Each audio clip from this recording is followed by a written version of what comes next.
Bonjour à tous, on se retrouve pour une vidéo de unboxing sans l'aide vraiment parce que c'est un modèle que j'ai déjà depuis quelques semaines et du coup j'ai déjà fait un pack avec quelques modifs dessus. Rien de bien méchant, juste quelques petits trucs, je vais vous montrer en même temps. Donc le modèle, je vous dis, c'est un T2M, c'est le Pirate Strangler, qui est sorti il n'y a pas si longtemps que ça. Donc cette voiture, qu'est-ce qu'elle propose? C'est une voiture qui est RTR, donc qui est totalement prête à rouler. Vous avez simplement à acheter une batterie, un chargeur si vous n'avez pas de chargeur, des piles dans votre radiocommande et c'est parti, la voiture est toute prête. Donc c'est un modèle 1/10 XL, plutôt qui se rapproche vraiment d'un 1/8, 4 roues motrices, un moteur brushless de 1950 kV et une radiocommande de 2,4 GHz. La radio, je vous montre la radio, c'est cette radio là, d'accord. Là en l'occurrence je l'ai pas sorti parce que c'est une des modifs en l'occurrence que j'ai fait sur la voiture. J'ai changé la radio pour mettre la radio que j'ai parce que ça me permet de pouvoir avoir plusieurs véhicules sur la même radio. Après ça c'est personnel, la radio qui est proposée dans le pack est très bien. C'est une radio où vous avez les trims, direction, gaz, tout, enfin il n'y a aucun souci sur la radio et en vrai elle est plutôt agréable, il n'y a pas de souci là-dessus. Donc on va passer à la voiture. Donc la voiture elle est ici, voilà. Donc c'est cette bête, ok. Donc un gros truggy, notamment des gros pneus, très gros pneus, 155 mm il me semble de tête. Donc ça fait vraiment des gros pneus, qui donne vraiment une bonne accroche à la voiture. Et notamment sur les accélérations, etc. La voiture va pas partir déjà d'une parce que c'est une 4 roues motrices et que forcément les 4 roues viennent entraîner la voiture, donc ça rajoute de la motricité au tout. Et en plus de ça, ouais, ça rajoute vraiment un appui sur le sol et ça empêche d'une qu'elle se retourne. De deux, ça rajoute vraiment une bonne accroche et j'ai vraiment bien aimé le comportement qu'elle a à la conduite.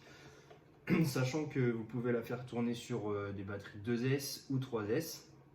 Après c'est à vous de voir, simplement sur les voitures, sur les moteurs, sur les batteries à 2S, vous allez avoir un petit peu moins de patates que sur une 3S. Mais ça après ça peut être un choix aussi si vous débutez. Je vous conseille vraiment de commencer par une 2S, essayez comme ça, voyez ce que ça donne. Et si vous sentez que vous commencez à avoir la voiture en main, passez sur une 3S, mais démarrez pas tout de suite forcément à aller chercher le plus haut possible, d'accord. Essayez vraiment de contrôler un peu la voiture parce que c'est quand même facile de se prendre un trottoir ou un mur.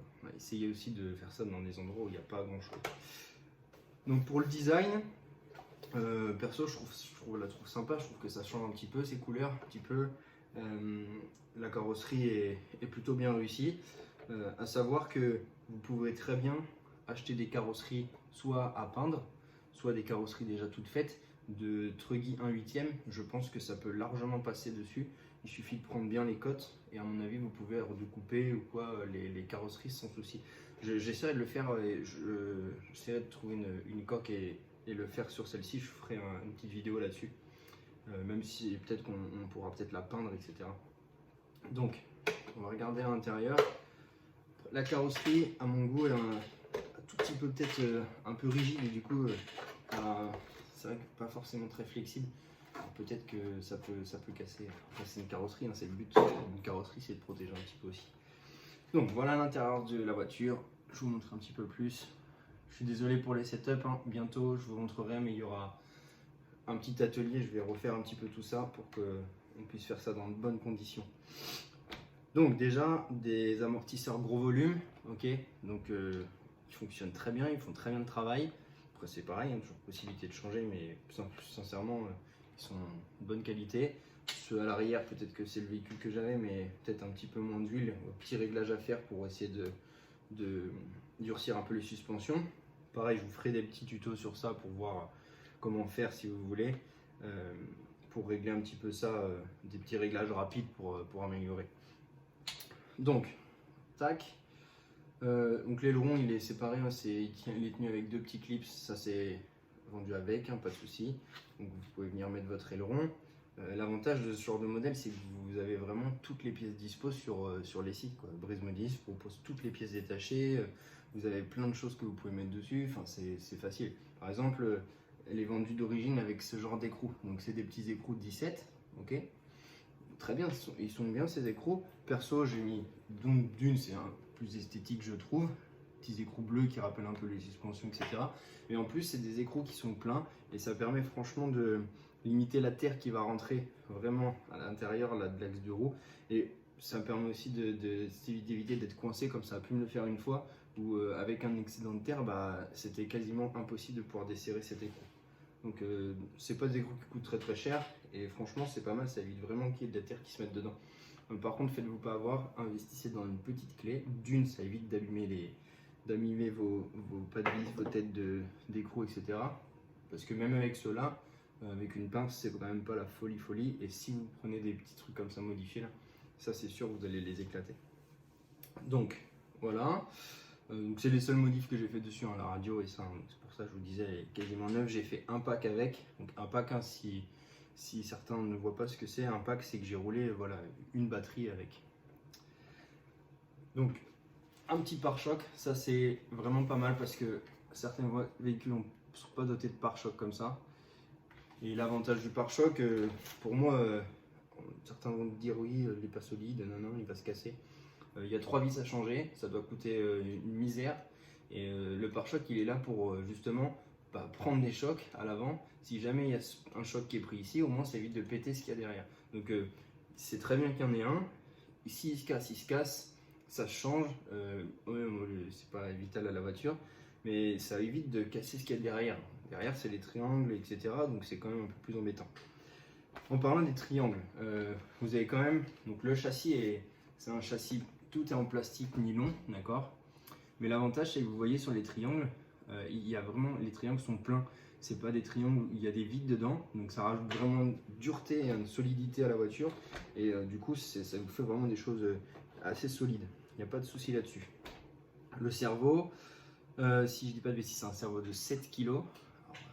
Vous pourrez m'insulter dans les commentaires si c'est pas ça, mais il me semble que c'est un cerveau de 7 kg, largement suffisant. J'avais peur que justement avec ces grosses roues, ce soit pas le top pour pouvoir vraiment avoir une bonne direction réactive. Ça le fait très très bien, ça marche bien, aucun souci. Ensuite, qu'est-ce qu'on a d'autre? La petite barre T-Wheeling pour le petit fun. Alors elle n'est pas là que pour le fun, hein, parce que si vous roulez en 2S encore, ça lève, hein, ça lève. C'est pas non plus super violent, c'est quand même pas mal. Mais en 3S, ça lève tout le temps par contre. Hein. Au niveau du réglage, vous pouvez pas forcément trop la régler, mais perso, je trouve qu'elle est très bien réglée. Sans souci, vous pouvez faire quelques mètres comme ça avec le véhicule en wheeling et elle va pas se retourner, ça tient bien droit, ça part pas sur les côtés. Franchement, c'est vraiment cool et c'est fun, c'est super drôle. C'est bien réactif, c'est vraiment marrant. Ensuite, sur tout ce qui est électronique, les moteurs. Donc je vous ai dit un moteur de 2950 kV. Je dis pas de bêtises. Si c'est bien ça. Donc un moteur brushless, donc un moteur qui est quand même assez puissant avec un variateur de 120 ampères. Donc vous pouvez adapter des batteries 2S, 3S sans souci. Le tout est waterproof. Donc waterproof, ça ne veut pas dire que vous pouvez aller sous l'eau, hein. C'est simplement que si vous roulez dans des flaques d'eau et qu'il y a des éclaboussures, etc., pas de souci. Après, n'allez pas mettre non plus votre voiture dans une rivière et essayer de la faire ressortir, il y aura un problème. L'avantage aussi là-dedans, ce que je trouve vraiment bien, et c'est ce qui m'a vraiment plu dans ces voitures, c'est que tout est vraiment bien caché. Donc c'est-à-dire, si vous regardez, ici vous avez votre moteur. Donc là il y a le pignon qui sort, pignon moteur, et vous avez la couronne ici de transmission qui est là.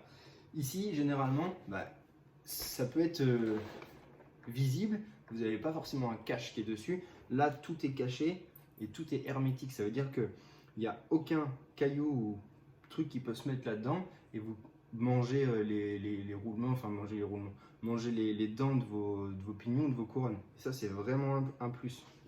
Parce que ça permet vraiment d'avoir une voiture qui va être toujours saine.